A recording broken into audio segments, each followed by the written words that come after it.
یہ حالات کی کشتی سلجھے بھی تو کیسے سلجھے؟ اہل دانش نے بہت سوچ کر الجھائی ہے کہ لبرل فاشسٹوں سے ہمارا کوئی تعلق نہیں، کہ کوئی اچھا کوئی برا نہیں ہے، غلط ہے۔ گدھا الگ ہے، گھوڑا الگ ہے بھائی، اچھائی الگ ہے، برائی الگ ہے۔ وامتاز الیوم ایھا المجرمون کو الگ کیا جائے گا، یا ایھا النفس المطمئنہ الگ ہو۔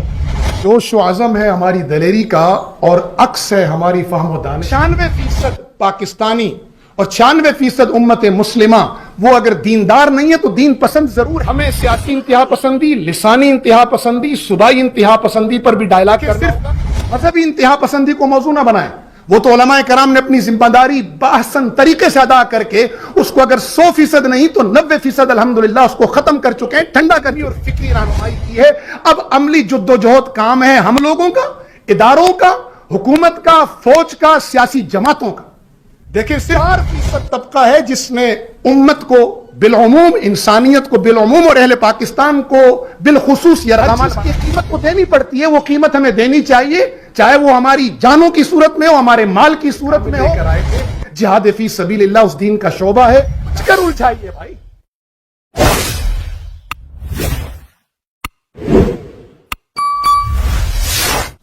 قابل صد احترام علماء، مشائخ اور سامعین کرام، ہر سبجیکٹ کے کچھ اسپیشلسٹ اور کچھ طلبہ ہوا کرتے ہیں۔ یہ وہ سبجیکٹ ہے جس کے ہم طالب علم ہیں، اور یہاں کچھ اسپیشلسٹ بھی اس سبجیکٹ کے موجود ہیں، شیخ خلیل صاحب، مفتی عبدالرحیم صاحب۔ تو میں تو چاہ رہا تھا کہ یہاں پر اپنی کچھ طالب علمانہ معروضات عرض کروں، کیونکہ ہم بہت ساری چیزوں کے عملی گواہ بھی ہیں اور ان چیزوں کو بہت قریب سے جانتے بھی ہیں۔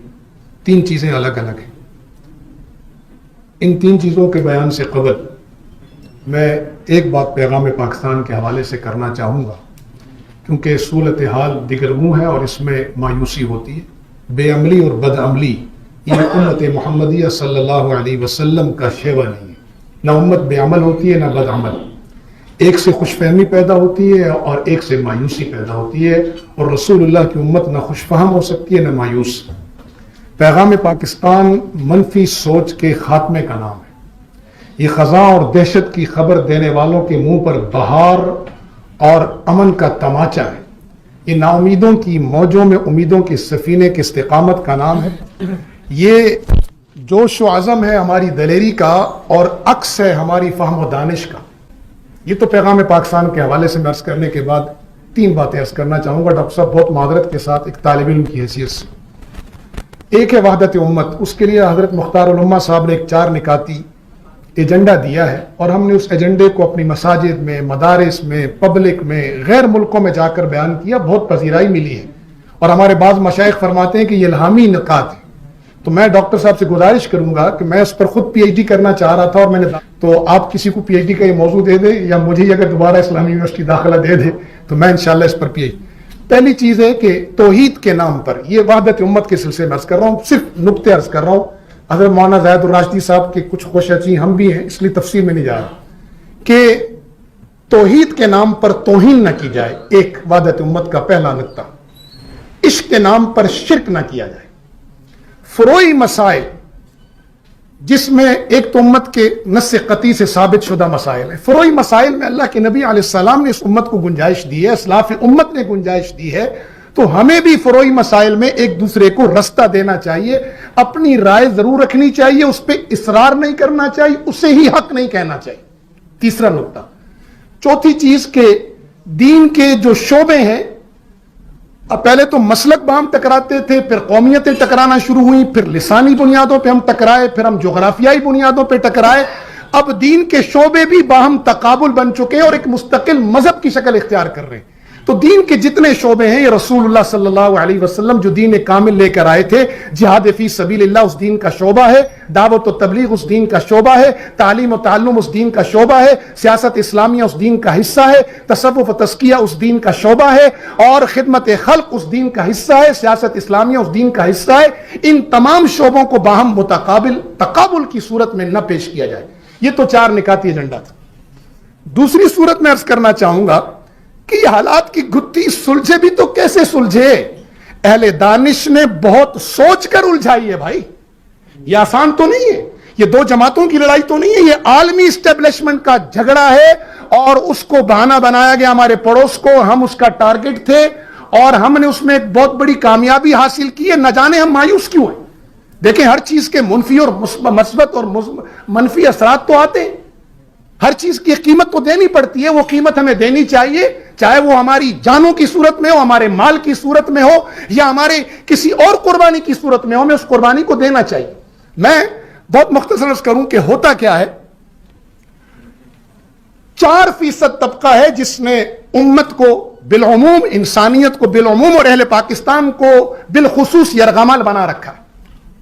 میں حضرت شیخ الاسلام صاحب کا مشکور اور ممنون ہوں کہ انہوں نے انتہائی غیر مبہم، دو ٹوک اور واضح علمی اور فکری رہنمائی کی ہے۔ اب عملی جد و جہد کام ہے ہم لوگوں کا، اداروں کا، حکومت کا، فوج کا، سیاسی جماعتوں کا۔ دیکھیں صرف مذہبی انتہا پسندی کو موضوع نہ بنائیں، وہ تو علماء کرام نے اپنی ذمہ داری بحسن طریقے سے ادا کر کے اس کو اگر 100% نہیں تو 90% الحمدللہ اس کو ختم کر چکے ہیں، ٹھنڈا کر چکے ہیں۔ انتہا میں محمد الرسول اللہ صلی اللہ علیہ وسلم کا امتی ہوں، کنویں کا مینڈک نہیں ہوں، اللہ رب العالمین کا بندہ ہوں، رحمت للعالمین کا امتی ہوں، ہدی للعالمین جیسا نظام زندگی رکھتا ہوں۔ میں نہ جغرافیہ کا پابند ہوں، نہ میں کسی قوم کا پابند ہوں، نہ لسانی تعصب کا شکار ہوں، نہ عصبیت کا۔ ہاں محبت مجھے اپنی قوم سے بھی ہے، اپنے ملک سے بھی ہے، اپنے جغرافیہ سے بھی ہے، اپنے مذہب سے بھی ہے۔ تو میں یہ کرنا چاہ رہا ہوں کہ یہ جو اس وقت صورتحال ہے کہ 2% طبقہ ہے لبرل فاشسٹ، یہ میری اصطلاح یاد رکھیں، اصطلاح لبرل فاشسٹ، اس پر بھی مذاکرہ ہونا چاہیے۔ یہ جو 2% لبرل فاشسٹ ہیں اور 2% ریلیجس ایکسٹریمسٹ ہیں، لبرل فاشسٹ پر نہ کوئی ہاتھ ڈالتا ہے، نہ اس ریلیجس ایکسٹریمسٹ کو کوئی کچھ کہتا ہے، ان دونوں کا گٹھ جوڑ ہے۔ لبرل فاشسٹ کرتا ہے امت مسلمہ کے متفقہ علیہ عقائد پر حملہ، شخصیات پر حملہ، اور انہیں مواد فراہم کرتا ہے۔ اور ریلیجس ایکسٹریمسٹ اس بنیاد پر کھڑا ہو کر 96% پاکستانی اور 96% امت مسلمہ وہ اگر دیندار نہیں ہے تو دین پسند ضرور ہے۔ ہم یہ جو کہتے ہیں نا کہ کوئی اچھا کوئی برا نہیں ہے، غلط ہے۔ گدھا الگ ہے، گھوڑا الگ ہے بھائی، اچھائی الگ ہے، برائی الگ ہے۔ وَامْتَازُوا الْيَوْمَ أَيُّهَا الْمُجْرِمُونَ کو الگ کیا جائے گا، یا یہ تو ہم نفس المطمئنہ الگ ہوں گے۔ تو میری گزارش یہ کہ لبرل فاشسٹ اور ریلیجس ایکسٹریمسٹ کو آپ نشانہ بنائیں اور ان کو سامنے رکھ کر آپ صورتحال جو ہے وہ کریں۔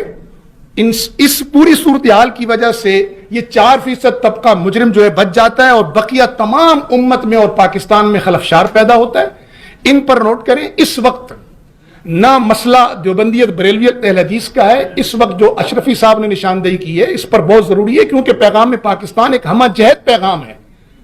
ہمیں سیاسی انتہا پسندی، لسانی انتہا پسندی، صوبائی انتہا پسندی پر بھی ڈائلاگ کرنا ہوگا۔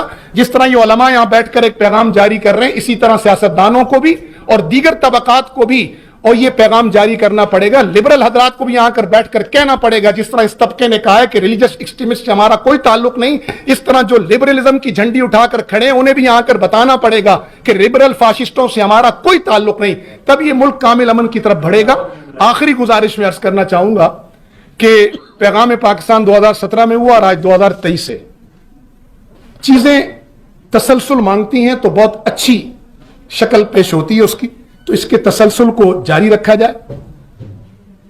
ہماری ملک کی 2 سرحدیں، ایک نظریاتی اور ایک زمینی سرحدوں پر افواج پاکستان نے بے شمار قربانیاں دی ہیں، اور ان سرحدوں کے محافظین کے بارے میں رسول اللہ صلی اللہ علیہ وسلم نے فرمایا ہے کہ اس سرحد کا پہرا دینے والی آنکھ جہنم میں نہیں جائے گی، ہمیں کسی قسم کا کوئی اشکال اور ڈاؤٹ نہیں ہے۔ اسی طرح زمینی سرحدوں پر علماء کرام نے بے شمار قربانیاں دی ہیں۔ میں حضرت کا نام لے رہا تھا، حضرت چونکہ آ چکے ہیں، بقیہ تتمہ چونکہ میں نے کہا وہ اس فن کے استاد ہیں اور اسپیشلسٹ ہیں، تو وہ انشاءاللہ عرض کریں گے۔